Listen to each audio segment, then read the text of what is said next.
আজকে শেয়ার করব ওল পোস্ত, দারুণ স্বাদের রেসিপি।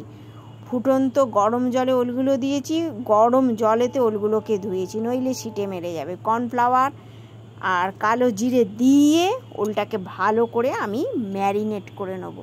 শ্রাবণ মাস, গোটা মাসটা আমি আজকে একটা মাস ধরে আমি নিরামিষ খেয়েছি। এবার নিরামিষ খেতে গেলে এইভাবে খেতে হবে।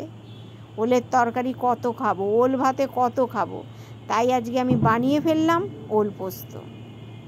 লঙ্কা বাটা, হলুদ বাটা দিয়ে একটু জল দিয়ে বেশ করে আমি কষিয়ে নেব, কোনো রকম তেল দেব না, ওই যেটুকুনি তেল লেগে আছে ওরই মধ্যে। এরপরে আমি পোস্তটা দিয়ে দিলাম, একটু জল দিয়ে দিলাম, দিয়ে আবার কষতে থাকবো। কষিয়ে দেবার পরে ফুটন্ত গরম জল ঢেলে দিলাম।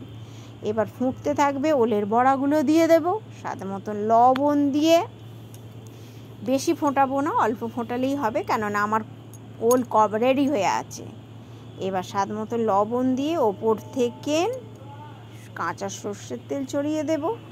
দুর্দান্ত খেতে, কোনো রকম কথা হবে না। গরম ভাতে অবশ্যই ট্রাই করবেন। আর আমাকে ছোট্ট করে লাইক, সাবস্ক্রাইব করে আমার পাশে থাকবেন। বাড়িতে অবশ্যই ট্রাই করবেন।